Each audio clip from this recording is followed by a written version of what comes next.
Hello, welcome back.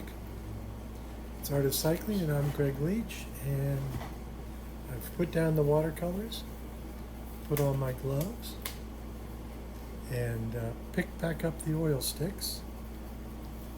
So this is a painting that I actually started, and a video that I started prior to the Tour de France. I actually tried to wedge this painting in between the Dauphiné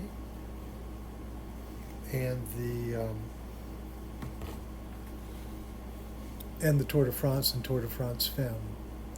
So this is based on a sketch, which of course I showed you in the previous video about this painting. Now, that was a long time ago, or not, depending on how you want to look at it. Because I started this painting, somewhere around the end of June, and worked on it up until the 3rd of July. So this video, and the first little bit of this, is right before the tour started.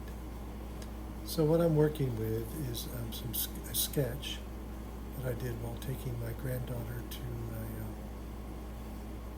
a park that has water at it, not a water park.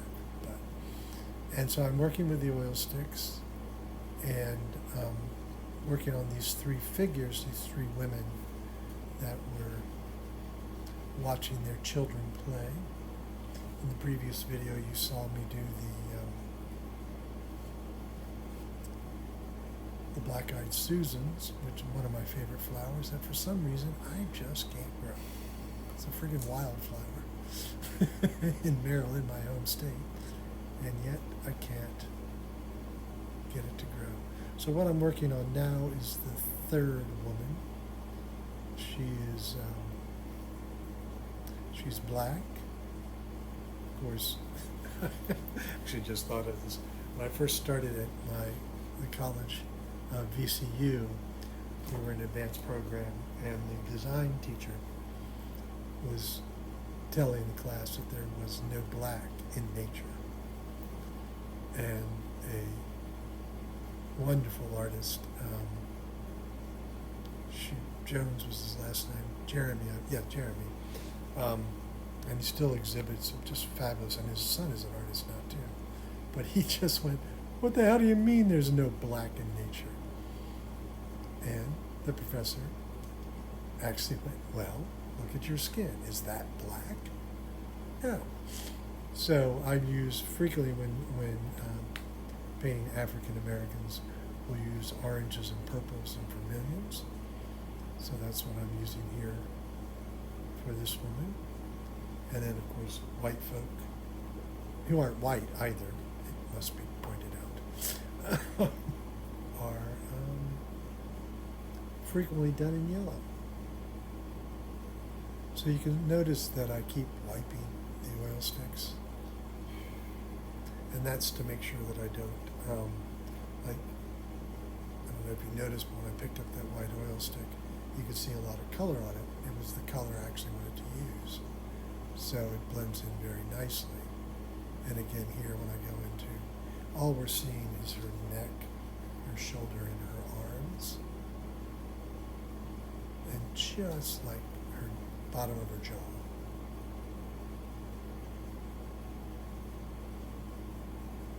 And so, working on those, I believe I shift. And see, I'm still, there's yellow in there too, because we're getting the highlight on that shoulder and go back and hit it on the arm. And it's just a subtle addition, but it seems to really pop the values and help mold, I almost mean literally mold, the figure.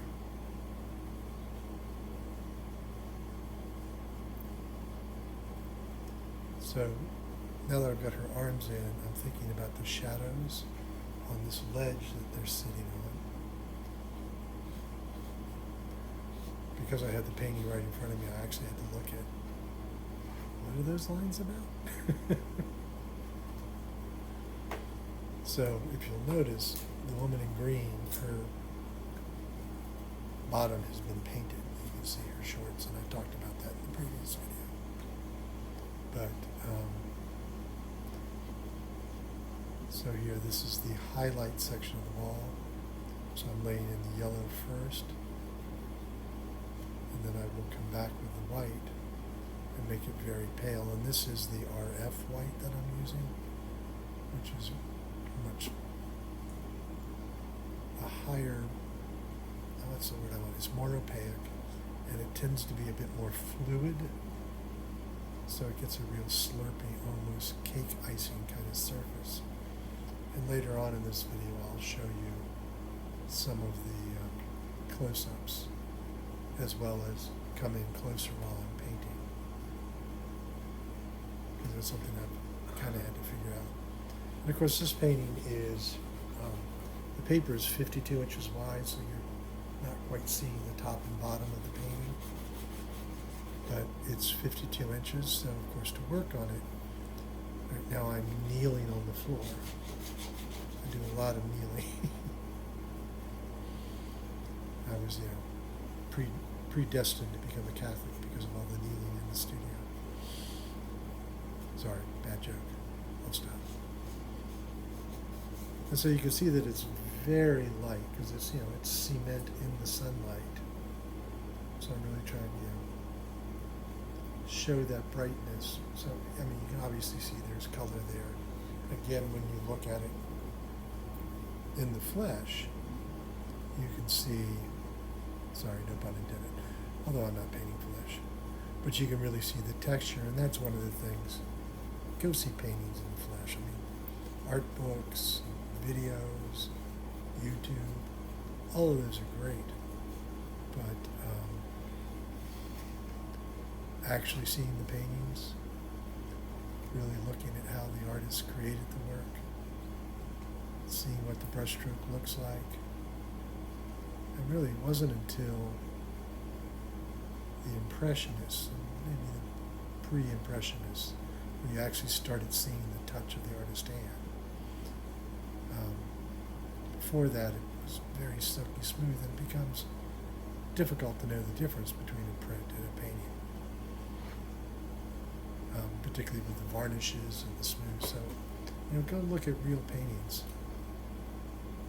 See how the artist created them.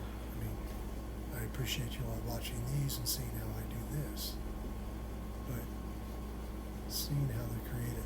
So now I'm going back in the shadow, and that's just a little bit of the dioxin purple. You notice I wiped the white so I didn't carry any yellow into that. As you probably know, if you mix complementary colors, you get a very muted, oftentimes attractive gray tone, depending on the colors. Like the purple and yellow make a really nice gray. So you need to be careful about dragging those colors one into the other. And then you also need to be careful as you're building these layers, just like right now, that one triangle, or actually sort of rhombus. Yeah, I took math classes and loved geometry, by the way. But that rhombus, you can kind of see the white edge. So, of course, this is going to take forever. So I've just moved into time lapse, continue to work through. Obviously you saw the shorts go in, and then the rest of the shadow areas. And of course, the cement, the joints are important, and they help reiterate that curve. Finishing up our third woman. So now here you can see a little bit of the mixing as I moved in closer. Obviously in time lapse you can't see exactly what I'm doing, but there's the yellow in and then the white on top of it, laying in the face and her hair. Blondes aren't just white yellow hair either. And oops, I doubled up on the video. So you get to watch that again. Did you miss anything? Do you want to see that again? That didn't go as planned. I wonder if there's sound with this as well. We'll find out, shan't we?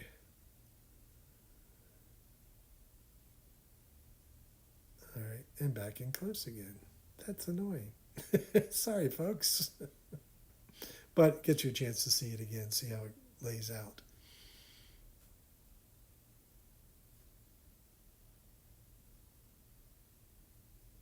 So as I was saying, the blonde hair, it's a bunch of yellow and orange tones.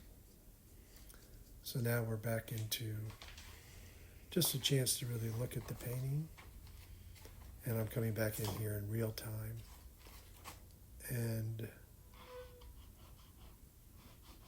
yeah, so now the Tour de France is over. The Tour de France Femme is over. If you go to my website and look for the gallery, 2025 Tour de France Femme, and so if you haven't watched, and of course there's plenty of YouTube videos like this of my tour stuff, so I encourage you to check those out if you haven't already. But now I'm coming back in, so picking up. So this is literally 5 weeks after that mistake I just showed you of the double paintings. And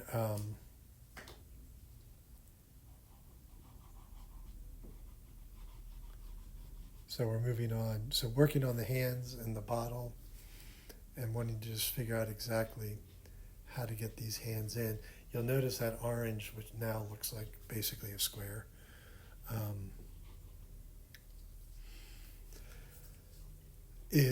I realize we're not seeing her second leg, what is that, her right leg.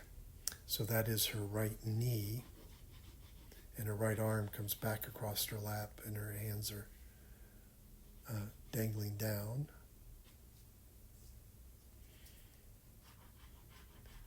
Did just realize, but in the original sketch it is this way. There's a water bottle obviously right in front of her, this pink water bottle, but she's got another drink in her hand. Of course, when we were there, it was a pretty hot day, so we had a lot of beverages with us as well.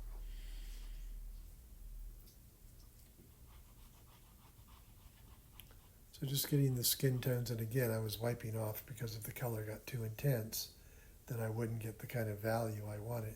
So coming back in with the white now to move the yellow, orange, and vermilions that I had put in.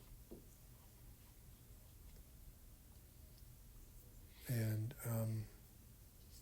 you can kind of see how the vermilion of the fingers on the edge. And also this is, I talked about it before, and when I get down to her foot, you'll see it even more. But breaking the edge of that plane, the implied drawing, so you can see the petals of some of the Black-Eyed Susans break out. And that's just really a way to engage the viewer as well, I think.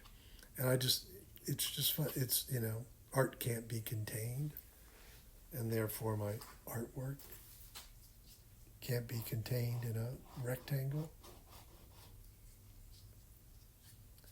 And there's many reasons I like working on paper, but the paper, rather than a stretched canvas, because what I'm doing here on a stretched canvas would look odd. I also like working on paper because I can jump right in. All I have to do is decide on my rectangle, just roll the paper out.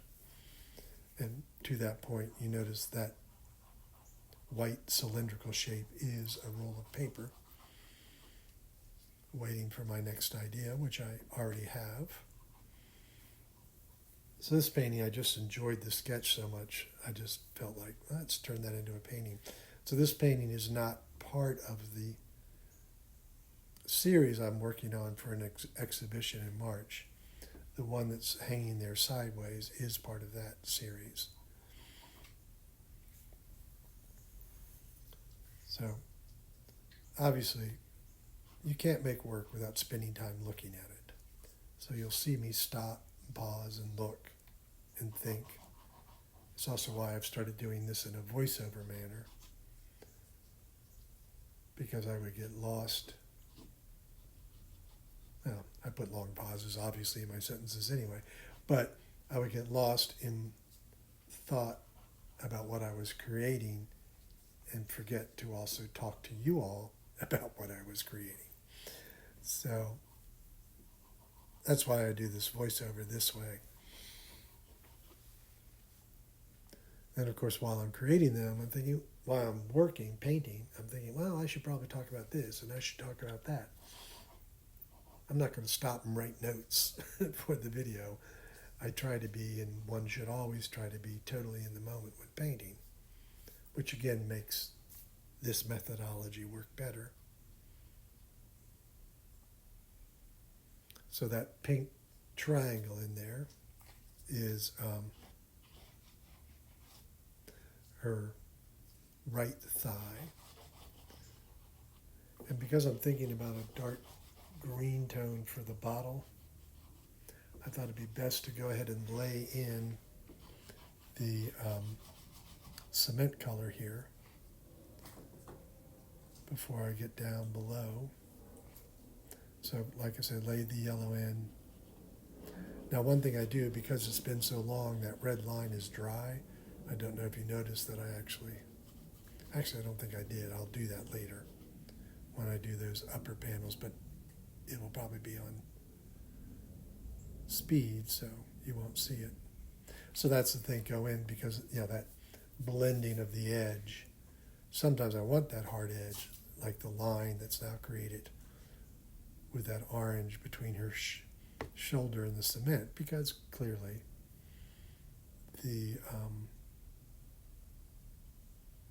her skin tone and the cement are very similar. Just a slight value difference. But when we get closer to the piece, you'll see it too, is that there should be bleeding between the images. So it looks like I've just decided to go to speed again. And of course, like I said, all of the artwork is over on my website.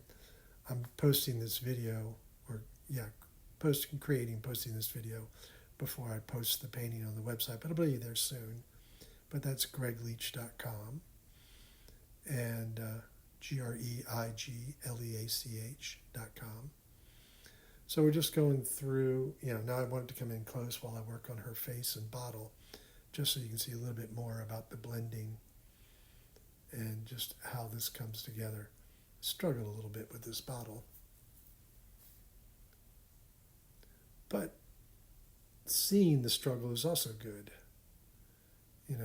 Both you guys, but also you can see it in the final work as well. So this is the final step in her face, but then now we sign the painting. Of course, I confer with my wife. She's so good. You can see how the foot turned out as well and how it breaks out of the picture plane. But I have my eye on you. I've got your back, rather. I have your back. And of course, signing it. But thank you all so much for watching. I hope you enjoyed it and will subscribe. And of course, love to know what you think. Thank you all so very much.